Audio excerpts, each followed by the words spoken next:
Eu abro na página 60, na lição 60. Página não, lição 60 desse livro aí, por favor. Já abri. Por incrível que pareça, a 60 está sempre marcada. Eita. Do livro Vida Feliz, pelo espírito Joana de Ângeles, psicografia de Divaldo Franco. Vez que outra, dedica algum tempo para meditar a respeito da morte. A morte arrebata os inimigos, os afetos e te achará num momento qualquer. Prepara-te todo dia, como se ele fosse o teu último na terra, acostumando-te a pensar na morte. Ela não te ferirá quando passe pela tua porta ou conduza alguém que te seja amado. São Francisco de Assis aguardava com a tranquilidade com que capenava o jardim.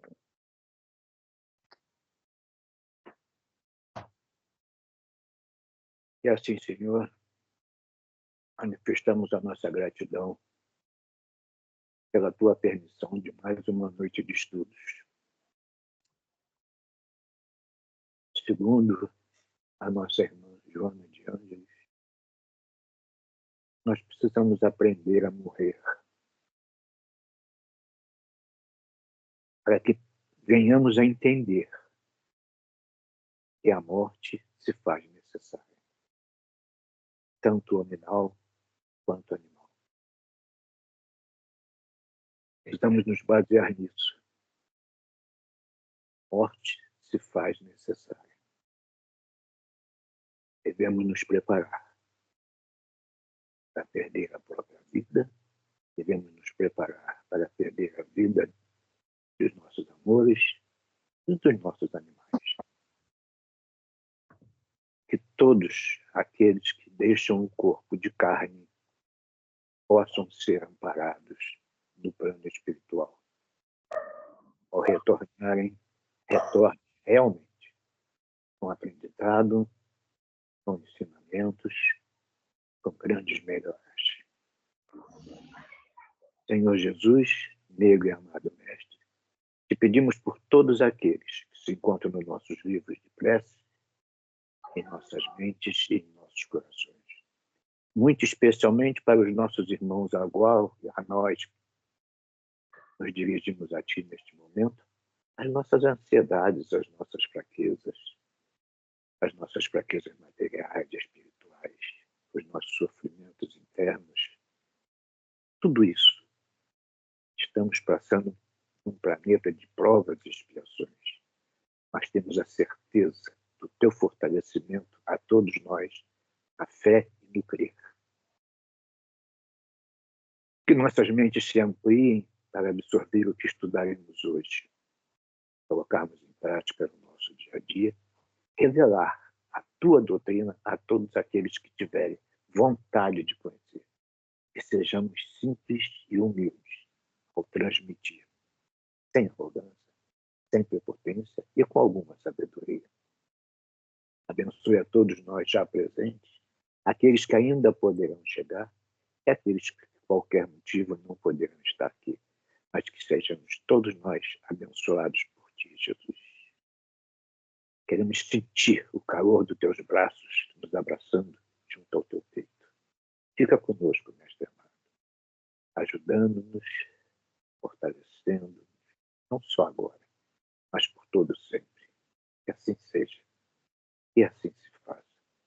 Graças e graças a Deus. Graças a Deus. Bom, hoje nós estamos estudando o céu e o inferno. Já passamos do céu, né? Não conseguimos ficar. Passamos pelo inferno, descobrimos que o inferno não é como a gente pensa. Agora nós vamos para o purgatório, né? Estamos no capítulo 4, o capítulo 5, aliás, desculpe, estamos começando o capítulo 5, o purgatório, tá? Sabe por que a gente não conseguiu ficar no céu? Porque a gente foi de avião. O avião tem que voltar, que o combustível acaba. Isso. E no purgatório vai ser mais fácil de entender, porque nós já estamos. Ricardo, nos fala. né? Bom, então é isso aí. Vamos começar o capítulo 5, o purgatório. Né? É o purgatório. Número 1. O Evangelho não faz menção alguma do purgatório, que só foi admitido pela Igreja no ano de 593. É incontestavelmente um dogma mais racional e mais conforme com a justiça de Deus que o inferno, porque estabelece penas menos rigorosas e resgatáveis para as faltas de gravidade mediana. O princípio... Vai falar? Não, pode é mais ler mesmo, irmão, né? O princípio do purgatório... Alguém tiver alguma dúvida, aí sim, a gente para, tá? Mas, por enquanto, tá bem, né? Tá joia? Tá. Se alguém quiser fazer comentário também, né? Já que tá parando duas vezes. Não, quando chegar no ponto, eu dou uma paradinha, se alguém quiser falar. O princípio do purgatório funda-se na equidade, pois é a detenção temporária a concorrer com a perpétua condenação. Que julgar de um país que só tivesse a pena de morte para todos os delitos? Seu purgatório, só há para as almas duas alternativas extremas: a suprema felicidade ou eterno suplício. E nessa hipótese, que seria as almas somente culpadas de ligeiras faltas, ou compartilharem da felicidade dos eleitos, ainda quando imperfeitas, ou sofreriam o castigo dos maiores criminosos, ainda quando não houvessem feito muito mal, o que não seria nem justo nem racional. Bom, o que mais se aproxima com o nosso tal de umbral é o purgatório, né? Digamos assim. Por isso que Kardec já está fazendo essa apresentação aqui para a gente. Ninguém pode ir para o inferno eternamente, ficar lá eternamente, porque fez um pequeno delito, né? E quem fez um pequeno delito e não fosse para o inferno, é isso que ele fala, que ele iria para o paraíso, também sendo muito imperfeito, cheio de... Né? Não, o purgatório é uma coisa que mediou o negócio e é o mais próximo, digamos assim, do que a gente estuda. Né? Que não deixa de ser um purgatório que a gente vê, com falar aí que é um umbral, né? O André Luiz leu nosso foi lá, ficou alguns anos, né? Passou por aqueles problemas que nós vimos no livro, né? Com aquela turma da pesada e tal, mas no momento certo ele foi resgatado, né? Ele fez a prece, foi resgatado, porque ele já tinha tirado, digamos assim, um certo peso dele, né? E ele conseguiu ir para um lugar melhor, ir para um posto de assistência. Posto de assistência. Então, isso aí. Nossa, eu não estava tossindo. Vou começar a falar. Então, o purgatório é isso. É mais ou menos relativo ao nosso umbral. Desculpe, vamos lá. Item 2. Necessariamente, porém, a noção do purgatório deveria ser incompleta, porque apenas conhecendo a penalidade do fogo, fizeram dele uma atenuante do inferno, visto que as almas aí também ardem, embora em fogo mais brando, sendo o dogma das penas eternas incompatível com o progresso. As almas do purgatório não se livram dele por efeito de seu adiantamento, mas em virtude das preces que se dizem ou que se mandam dizer em sua intenção. E foi bom o primeiro pensamento. E se foi bom o primeiro pensamento, outro tanto não acontece consequências dele decorrentes pelos abusos que originaram. As preces pagas transformaram o purgatório em mina mais rendosa que o inferno. Bom, lê essa. Que interessante isso aí, tá? Tá. O purgatório originou o comércio escandaloso das indulgências, por intermédio das quais se vende a entrada no céu. Esse abuso foi a causa primária da reforma, levando Lutero a rejeitar o purgatório. Quem viu o filme do Lutero, né? Tem um lance que foi muito forte, um padre aparecendo, vendendo indulgências, né? Um papelzinho, dando uma garantia de ir para o céu, e ia perguntar a ele, mas se a gente, né, nós fomos isso, fizemos mal, fizemos aquilo, a gente, mesmo assim, essa indulgência nos leva ao céu? O padre falou assim mesmo, gente, está lá no filme, tá? Vocês podem falar mal de Maria, que com essa indulgência vocês têm direito ao céu. Quer dizer, o que foi criado aí, as preces dos desencarnados, né? Tudo bem. Só que aproveitaram disso, o homem, como sempre, né? Aproveitou para criar esse processo aí, vender indulgências, né? E ainda hoje tem alguma coisa parecida com isso por aí, né? Infelizmente, né? E se ele se suicidasse? Também a igreja não aceitava naquela época. Foi outro, porém, que o Lutero também, Não, mas se ele o Lutero, tivesse comprado a indulgência e se suicidasse, pela lei da igreja, perderia a indulgência naquela época. perderia, tá. Perderia porque, olha só, outra briga do Lutero com a igreja também foi essa. O que aconteceu? Um garoto não podia enterrar eles em lugares considerados santos. Inclusive o cemitério normal é considerado santo. E a mulher foi falar lá com o Lutero, né? Isso é antes da reforma. Está no filme também. O Lutero, não. É filho de Deus como qualquer outro. Vai enterrar aqui no cemitério da igreja. Foi lá, abriu a cova, enterrou o garoto e fez a prece por ele. Quer dizer, havia também essa bronca da igreja católica com os suicidas, tá? Isso também mudou depois da reforma. Tá? Vamos lá? Item 3. Jamais foram determinados e definidos claramente o lugar do purgatório e a natureza das penas aí sofridas. A nova revelação estava reservado o preenchimento dessa lacuna, explicando-nos a causa das terrenas misérias da vida, das quais só a pluralidade de existências poderia mostrar-nos a justiça. Essas misérias decorrem necessariamente das imperfeições da alma, pois se esta fosse perfeita, não cometeria faltas nem teria de sofrer-lhe as consequências. O homem que na terra fosse, em absoluto, sóbrio e moderado, por exemplo, não padeceria enfermidades oriundas de excessos. É interessante, né? Não havia lugar, não havia qual seriam as provas, mas já é um passo, né, para o nosso estudo do Espiritismo. Já deixa uma janela bem aberta, né? Porque seria um meio termo, né? Muito interessante isso aí. Mas somente a pluralidade da existência pode nos mostrar a verdadeira justiça. É o que o Kardec coloca aqui. Somente com essa ideia de reencarnação que a gente vai entender o purgatório. Sem ela, a gente não compreende. Por que, então, sofrimentos?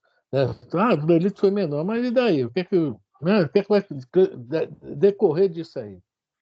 Não sabemos.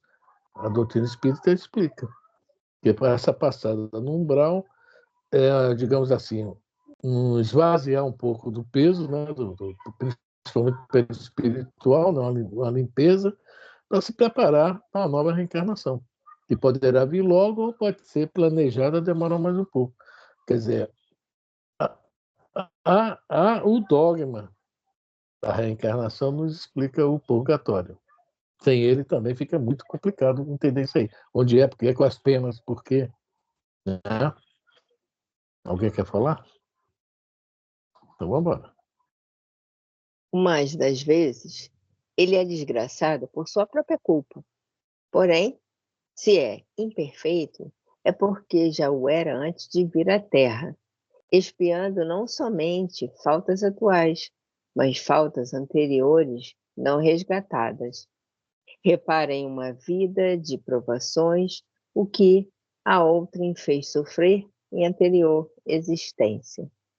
As vicissitudes que experimenta são, por sua vez, uma correção temporária e uma advertência quanto às imperfeições que lhe cumpre eliminar de si, a fim de evitar males e progredir para o bem. São para a alma lições da experiência, rudes às vezes, mas tanto mais proveitosas para o futuro, quanto profundas as imperfeições que deixam. Essas vicissitudes ocasionam incessantes lutas que lhe desenvolvem as forças e as faculdades intelectivas e morais. Por essas lutas, a alma se retempera no bem, triunfando sempre que tiver denodo para mantê-las até o fim. Eu, há muito tempo, assisti uma palestra do Haroldo, em que ele fala de resgate de 300 anos passados, 400 anos passados, que podem surgir agora. Não surgiram em encarnações anteriores à atual, mas podem surgir nessa encarnação. É isso que está aqui, né? O resgate terá que acontecer. A qualquer momento ele terá que acontecer, não tem jeito. Pode ter sido uma atitude minha 300 anos atrás, que está sendo, entre aspas, cobrada agora. Mas eu já posso ter tido 3 reencarnações nesses 300 anos, e essa atitude minha de 300 anos atrás não foi colocada à prova, mas pode estar sendo colocada agora nessa minha nova reencarnação, né? É verdade. É testemunho não, né, Sr. Roberto? Não é testemunho. Pode até ser, pode até ser, né? Eu não me lembro mais, eu não me lembro de mais de 300 anos atrás, mas pode até ser, quem sabe, né? Porque nada passa impune, nada passa impune pelo crivo de Deus, né? Se eu provoquei um mal a alguém, eu provoquei um mal a mim mesmo, eu tenho que resgatar, não tem jeito, não posso ficar impune, né? Tenho consciência disso. Aquele livro, Ação e Reação, né? Tem um caso desse, que os caras estavam lá embaixo, né, trabalhando no bem, tinha 400 anos trabalhando no bem, hora encarnada, hora desencarnada, mas não conseguiam subir. Os amigos todos subindo, eles lá, e eles começaram a ficar chateados com isso. E reclamam, né? Os mentores, reclamam com os mentores, o pessoal deixa quieto, depois a gente vê quando eles também já está mexendo muito o saco. Aí levaram eles para ver, que já viram esse resgate de 400 anos atrás para fazer que eles ainda não fizeram. E eles não, nós já estamos preparados, nós queremos passar por essa prova aí sim, essa expiação no caso. E vieram, né, para trabalhar na aeronáutica e morrer de um desastre aéreo. Porque aquele do Flamengo, né? Hein? Aquele do Flamengo, né? Lá na Faculdade Bennett. Há 4 anos atrás, eles gostavam de jogar os outros de cima dos precipícios e ouvir o barulho da queda, né? Ploft, ploft, olha só que prazer, né? E coincidiu na época, a gente está estudando isso, lá na Faculdade Bennett caiu um helicóptero, né? E havia 2 tenentes e morreram os 2 no acidente, né? E um era espírita, ou os 2 eram espíritas, eu não me lembro bem, né? Quer dizer, foi muita coincidência. A gente está estudando e aconteceu um acidente, né? É isso aí, senhor, lá no Flamengo. Alguém quer falar mais? Então vamos lá. O prêmio da vitória está na vida espiritual, onde a alma entra radiante e triunfadora, como soldado que se destaca da refrega para receber a palma gloriosa. Olha aí, aquela famosa parábola de o rico e Lázaro, né? que quando o Jesus não, Abraão, no caso, na parábola, Abraão fala para o rico, você já recebeu suas honrarias aí na terra. Olha aí. E Lázaro não. Quer dizer, Lázaro sofreu o tempo todo, humilde, resignado, né? Durante uma vida, né? E o rico a vida inteira só esbanjou, cheio de amigos que entre aspas. Aí, quando desencarna, é isso que acontece, está lá na parábola, né? O rico querendo honrarias, mas viu que Lázaro estava melhor que ele, que Lázaro estava próximo a Abraão, não seja Abraão. E ele lá fora. E o Abraão fala, calma, fica aí, você já recebeu suas honrarias quando em vida. E eu está falando aqui, Kardec está botando uma coisa que o prêmio da vitória está na vida espiritual. E Jesus também fala no Evangelho, né? Procurar antes o reino de Deus. Olha só. Procurar antes o reino de Deus. Porque nós ficamos muito presos, né? No nosso reino, né? No mundo. E esquecemos do principal, que é o reino de Deus.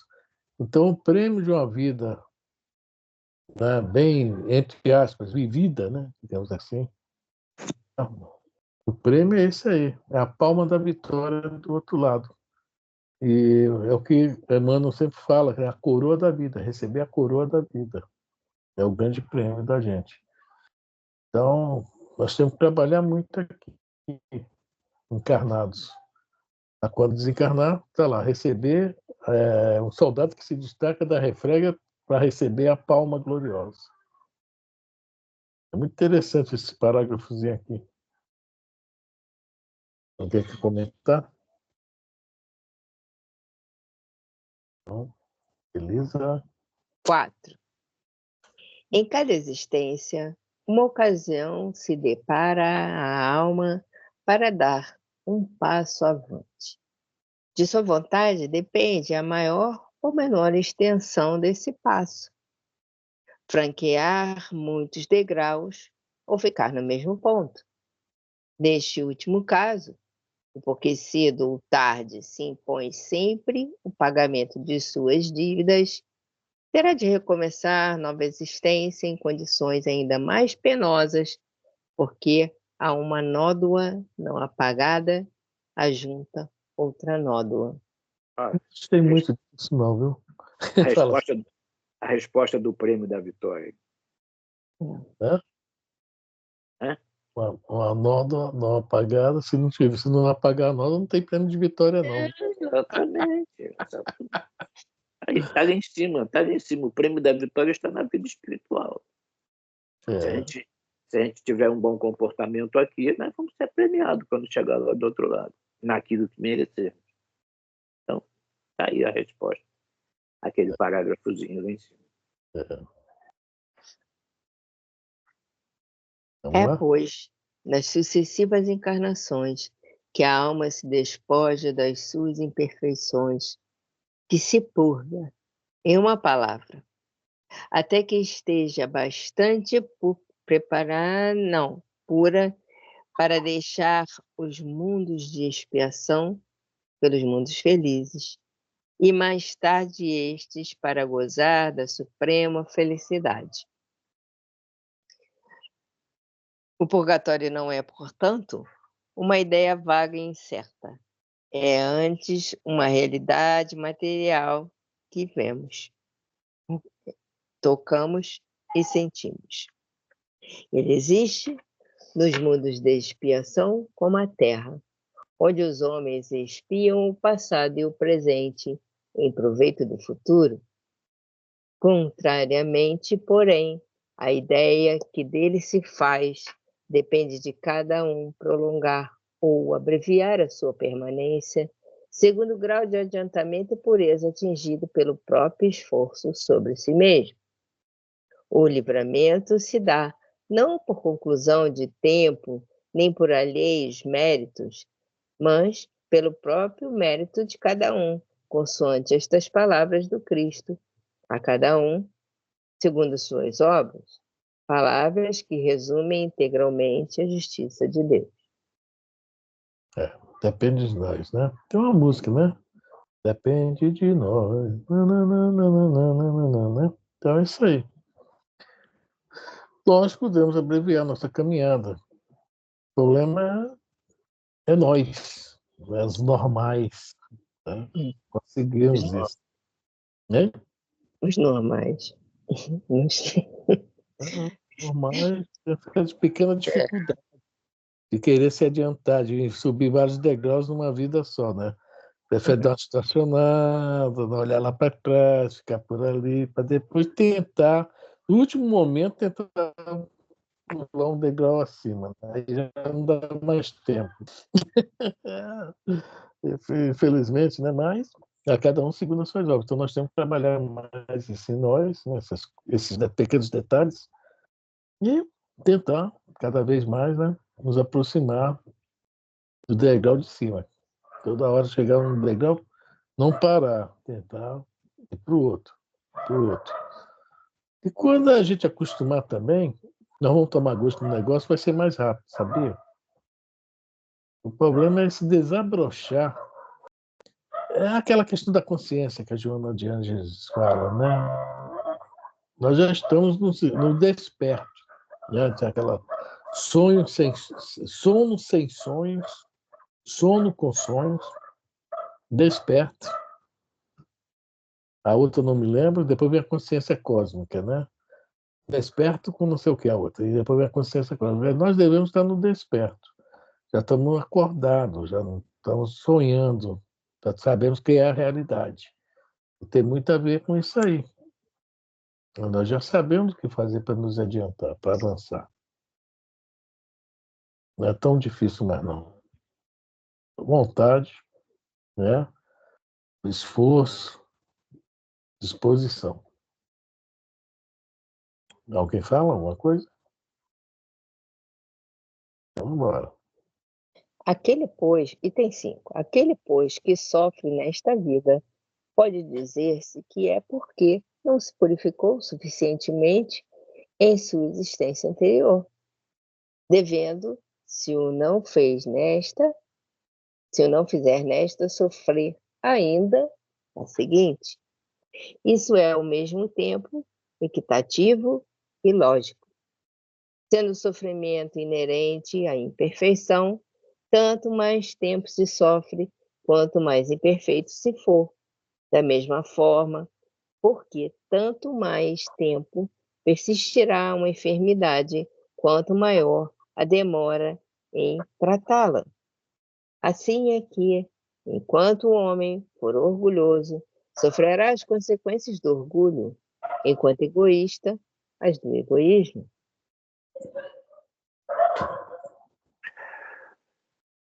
Fala, Sombra. Não.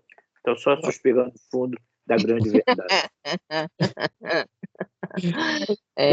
Legal, lá, ó. Sendo o sofrimento inerente à imperfeição. Então nós sofremos por quê? Bem lógico mesmo o negócio, porque somos imperfeitos, né? Esse meu suspiro foi um testemunho. É isso aí. Enquanto a gente persistir nisso, então é procurar a perfeição. Exatamente. Assim, são falhas que hoje a gente já sabe que tem. E se a gente fizer aquele exame do Santo Agostinho todo dia de noite, a gente vê como tem, tá? E a gente, às vezes, ainda se depara em momentos da gente ou de pessoas próximas da gente ou distantes que não gostam de reconhecer que sejam orgulhosas, vaidosas ou egoístas. As pessoas acham que isso é uma ofensa muito grande. Quando se diz você é um orgulhoso, você é um vaidoso, você é um egoísta, as pessoas encaram como se fosse uma ofensa. Mas, na verdade, todo mundo é, entendeu? O grau não importa, o que importa é que todo mundo é. Eu sou humilde, Elisa. Humildinho?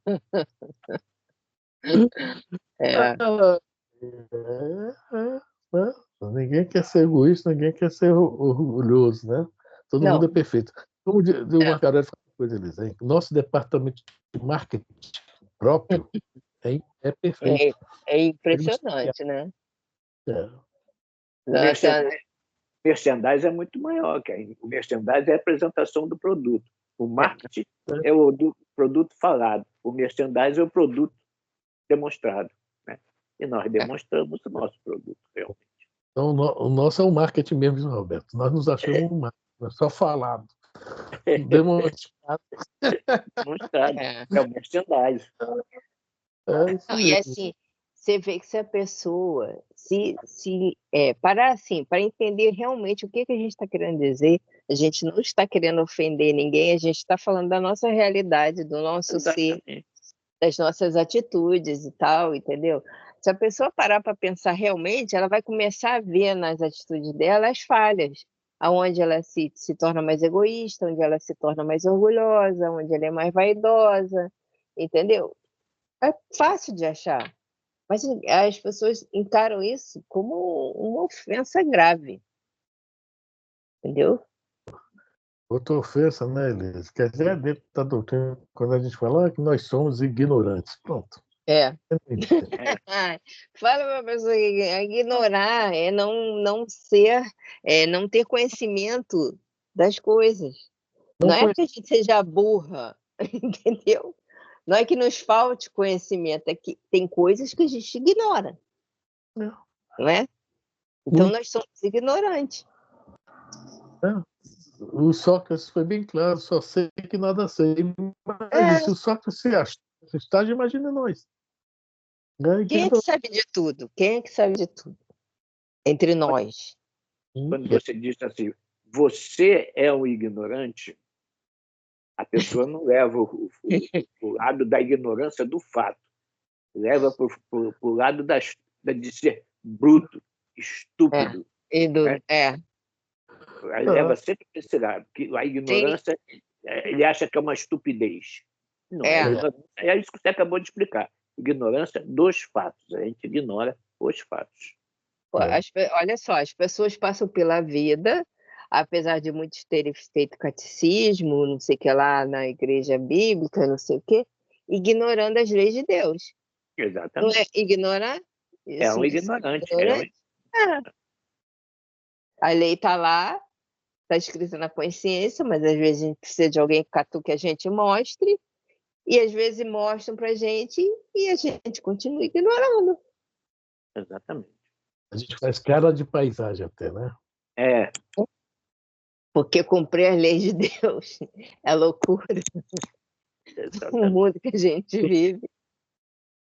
É isso mesmo. É isso aí. Então vamos lá, Elisa. Então, item 6. Item 5 foi bombástico, né? Item 6.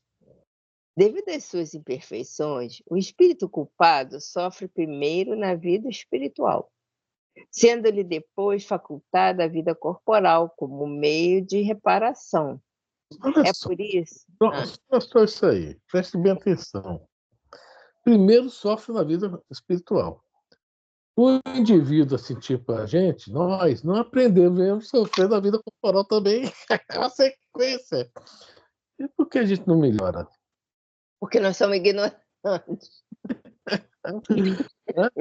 Aí cai a pergunta, ó, a questão é essa mesmo, pergunta 614, né, do Livro dos Espíritos, que pergunta, né, sobre as leis de Deus, né, e fala, só é infeliz, na resposta, só é infeliz aquele que dela se afasta.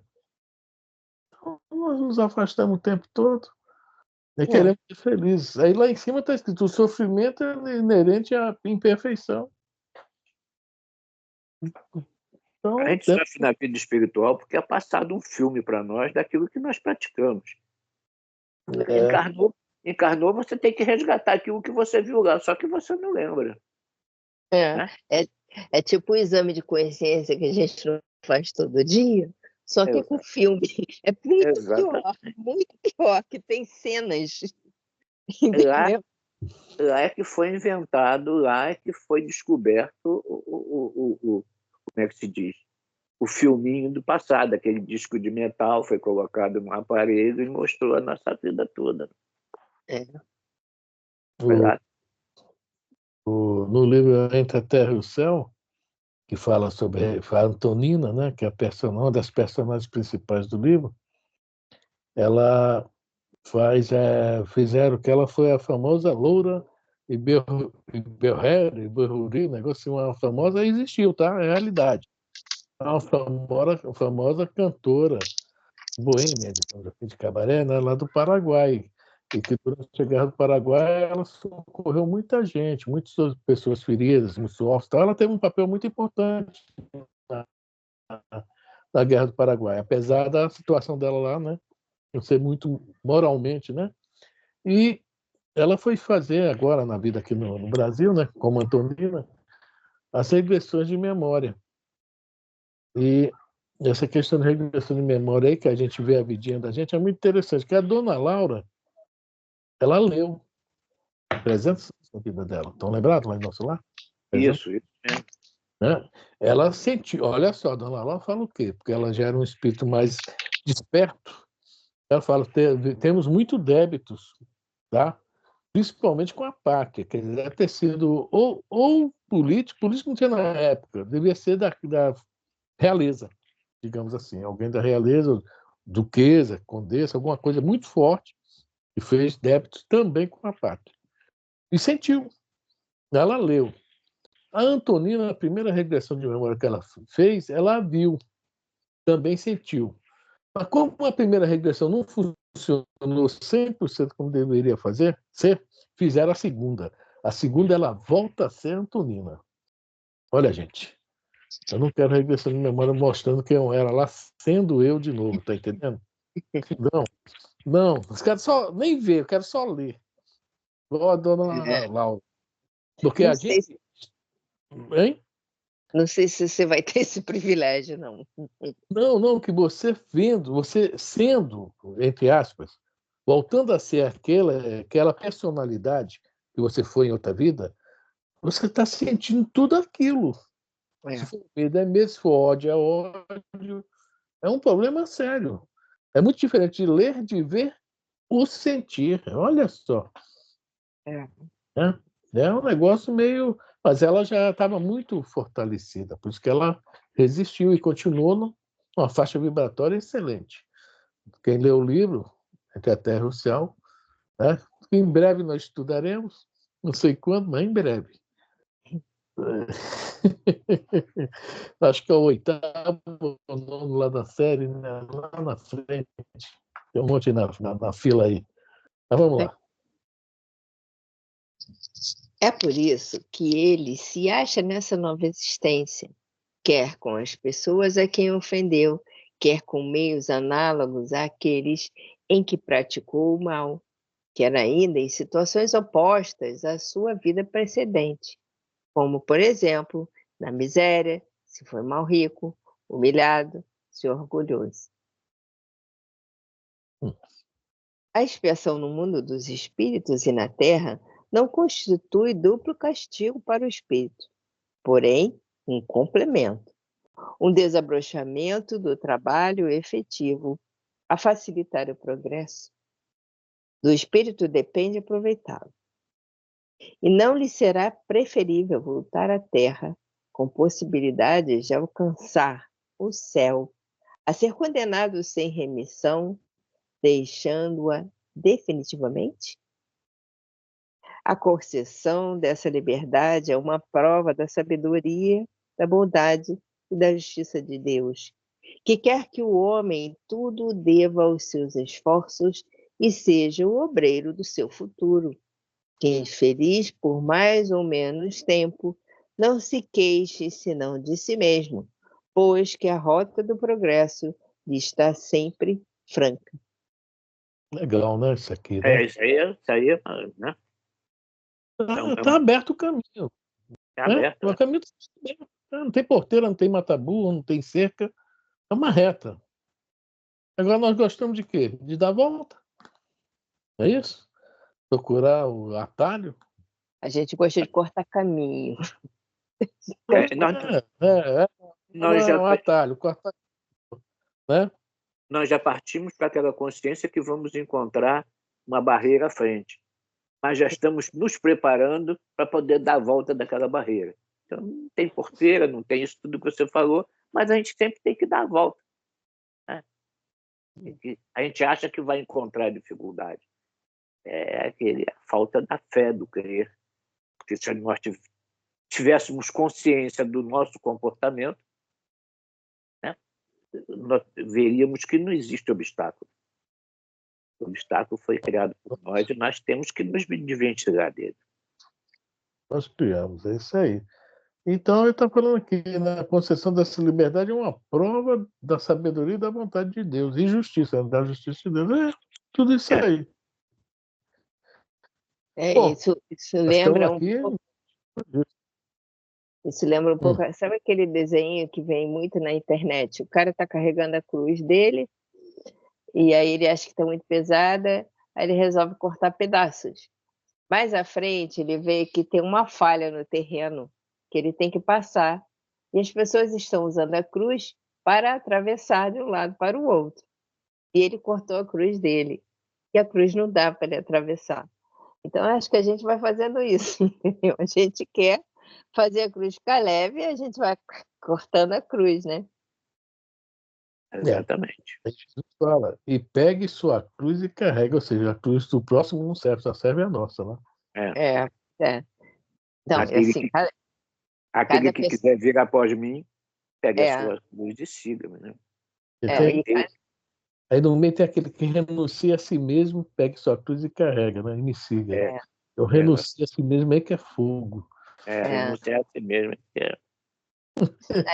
Cada um tem que atravessar a falha com a sua própria cruz. Não tem essa de eu atravessar só com a sua cruz. Porque assim que a pessoa acabar de atravessar, ela pega a cruz dela e sai carregando. Então...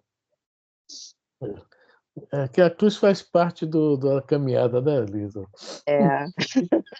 Rapaz, sem dúvida. Sem dúvida. Ai dela que se não tivesse ela, cara, não tinha como atravessar para o outro lado. É a ponte que leva de um lado para o outro. É isso aí. Sofrimento é inerente à imperfeição. Não tem jeito. Sempre. Aí você vê como nesse desenho bobo, a ignorância do ser que está carregando a cruz, que resolveu cortar a sua cruz, é total. É total ignorância dele, que ele não pensa em momento algum, vou precisar dela ali mais na frente. Entendeu? É isso aí. Vamos lá? Ô, Afrânio, eu não sei se você viu, eu postei um pedaço de uma palestra do Haroldo, ele falando que nas encarnações, quando nós reencarnamos, há entre aspas, né, um congelamento das tuas dívidas passadas, para você tentar fazer o certo, porque senão, né, não tem como você resgatar tudo que você já fez em todas as encarnações. Você escutou essa? Não? Não, mas eu não escutei não, mas é isso mesmo. Aí é como se houvesse um congelamento dessas dívidas passadas para você tentar acertar agora, porque mesmo assim a gente ainda erra mais, né? Cada vez vai errando. Então, aquelas ali ficam um pouco congeladas para você tentar amenizar, né? Não ter muito peso nessa encarnação agora. Consuelo, o famoso carneirinho. Nessa vida você paga dá uma segurada naquele carnê passado, porque nesse aqui você vai ter as tuas dívidas agora, e se você vier carregado com carnê passado, fica mais difícil você carregar o dessa encarnação, né? Fica mais difícil porque a cada dia nós acumulamos mais dívidas, né? Quando a gente eu falo com a Carol virou uma mulher xícara, bota logo a mão na cintura e quer logo uma confusão. Então, aí, por isso congela. Caraca, meu. Vocês estão rindo? Vocês estão rindo? É verdade. Caraca, coitada da Carol. Não fui eu, não. Coitadinha da Carol. Viu? Agora já sei o que é mulher xícara. Agora você sabe que é mulher Carol xícara. Tá vendo? Bota logo a mão nas cadeiras. Já sabia que era não tem essa mulher, tem homem xícara também. Homem bully. Bota logo bully. Ele caiu de pouca fé. Mas deve ter homem açucareiro que põe as duas. Bota as duas, é verdade. E não Coitadinha da Carol, passou a ser mulher xícara. Ela está aqui do lado, senhor Roberto, está ouvindo o senhor. O resgate, Carol. Resgate. A maioria das vezes a mulher xícara sou eu mesmo. Eu falei com ela, tu para com isso. Tu para de virar a mulher xícara. No livro Ação e Reação fala outra coisa interessante. Por pior que você tenha sido, se no plano espiritual tu trabalhar muito, entendeu? Trabalhar muito para o bem, você vai ter, olha só, uma misericórdia do Pai para a tua infância e juventude. Entendeu? Você lá fala os termos certos, né? Que você não terá problema, você até uma X, de repente está muito comprometido e ter que começar desde novo, né? A gente vê tantas crianças aí órfãs e tal, com problemas, etc. Mas lá o instrutor, o Silas, no caso, fala que para esses que trabalham muito no plano espiritual, já ganham uma concessão de misericórdia, que é ter uma infância... então meus filhos trabalharam muito, Afrônio. Exatamente. Porque tiveram uma infância muito legal, tá? Mamãe deu de tudo. Isso. Então, você vê quantas crianças aí, né? Quantos jovens, né? Os problemas aí diversos, de sofrimento, mesmo desde novos, passando por situações que a gente olha, meu Deus, né? Tão novo. E isso é brinde, é um brinde não, é um merecimento, tá? De trabalho no plano espiritual. Ou seja, o que é que o escritor está falando para a gente que está lendo o livro? Olha, gente, já sabe que quando vocês desencarnarem, faça que nem o André Luiz, né? Não tem serviço para médico, para engenheiro, viu, Carol? Para engenheiro, vamos limpar vômito, vamos socorrer aqueles lá. Entendeu? Porque o trabalho no espiritual é super importante. Quer dizer, também faz parte desse plano aí de Deus, da misericórdia, de nos ajudar a nos fortalecer para a gente só pegar as bravas já adulto. Isso é muito importante. Mas como é que essas crianças hoje em dia que tiveram essa infância tão, né, com estudo, com os pais, né, dando o que podem, né, fazendo o que podem por eles e tudo, pode ser tão assim aérea? Tão assim... Aérea não, tipo aquele dom.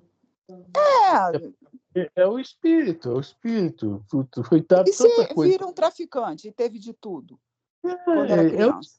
É o espírito. Infelizmente, aí já é do espírito. Tá? Já traz tudo para se melhorar. Teve essa misericórdia também de pais na infância. Hoje eu vi um caso que eu não vou falar aqui, mas né, de um jovem que, nossa senhora, com o pai... Mas deixa para lá, não vou comentar isso aqui, não. Eu fiquei assim, né? Puxa vida. Tem uma pergunta no livro dos Espíritos que eu não sei qual é, assim, não estou lembrando, que fala sobre isso. O pai fez de tudo para esse jovem não... Aí ele caiu no erro, né? O pai tem culpa, os pais têm culpa, e os Espíritos não. Os pais fizeram de tudo mesmo, agora passa a ser do próprio espírito o problema dessas dívidas novas criadas. Tá? Porque então ele viria já com esses pais. Já é uma forma de melhorar e não aproveitou, né? Não aproveitou. Teve toda a infância, como se fala, para, né, crescer, né? Eu esqueci onde é essa pergunta. Depois eu me lembro, né? Mas a gente já leu ela, né? Já lemos. Você cola aqui hoje, viu, Consuelo? Tá, 583, se não me engano. Acho que nós passamos por ela há pouco tempo, 583. A gente leu, sim. Há poucos dias atrás, né? 583. Olha só, é 583. Quer ler, Elisa, rapidinho? Pior que o meu livro dos Espíritos está aqui comigo, não. Então, deixa eu ler aqui, né? São responsáveis os pais pelo transviamento de um filho que envereda pelo caminho do mal, apesar dos cuidados que ele dispensaram, ou seja, os pais fizeram de tudo para esse filho não se transviar. Né? Ele teve esse filho, essa regalia, E às vezes não foi ele que trabalhou no plano espiritual, não, foi merecimento dos pais. Já vieram estar pronto para salvar esse espírito. Salvar não, encaminhar esse espírito, né? Aí a resposta é essa aqui, né? Não, os pais não são responsáveis. Porém, quanto piores foram as propensões do filho, tanto mais pesada é a tarefa e tanto maior o mérito dos pais, se conseguirem desviá-lo do mau caminho. Ele já tinha essa propensão. Ninguém reencarna para fazer o mal, mas a propensão nós carregamos com nós. Né? Então, os pais têm a obrigação de fazer o Mas máximo. ele não aperta nunca. Não deu certo, né? Infelizmente, acontece muito isso. Né? Muito mesmo, muito. E paciência, né? E é muito Parece sofrimento. que hoje em dia é mais, né, Afrânio? Nós estamos naquela transição, Consuelo. Hoje em dia, tudo pode acontecer, porque o que é que Jesus nos fala naquele sermão profético? Tudo que estava oculto terá revelado. Quer dizer, tudo que nós temos dentro de nós, bom ou ruim, será revelado. Nós vamos botar para fora. Hoje nós vemos coisas que até de pessoas, assim, poxa, essa cara jamais vou, né? Mas está todo mundo. Eu acho que a própria pressão dessa transição está nos ligando a botar coisas nossas para fora. Se a gente prestar bem atenção, e a hora que vem a gente fala, meu Deus, tanto tudo, segunda, quarta, sexta, e eu fiz isso de novo, e ainda está dentro de nós. E é bom que a gente veja. Nós temos que ver para consertar mesmo, fazer um esforço maior para consertar. Tá tudo que está oculto será revelado. Palavras de Jesus. Né? A gente pensa até que é revelação, vai vir um espírito de luz fazer. Não, não, é o que está oculto. Como Jesus fala para o espírito, ele não fala para a matéria. Né? Vamos lá, Elisa? Já são Tudo 8h30. bem? Já são 8h30? Pô, comecei a falar, me empolguei também. Onde foi que nós paramos, então? Não sei. Nós Né? paramos no item 7. Já vai começar o 7? Sim. Vai começar o 7. Então tá. Item 7, semana que vem. Beleza. Semana que vem é dia 29, né? É. Hoje é 22. Bom, é isso aí. Então, gente, foi tão bom, né? Que passou tão rápido que a gente até perdeu a hora. Nós saímos do inferno, a coisa abrandou um pouquinho. Tá mais light. Eu ainda Tava tão continuo pesado sentindo igual calor. tava. Ainda está sentindo. Eu ainda continuo sentindo calor. Ainda está chamuscando aí. Tá. É. Consuelo, Já...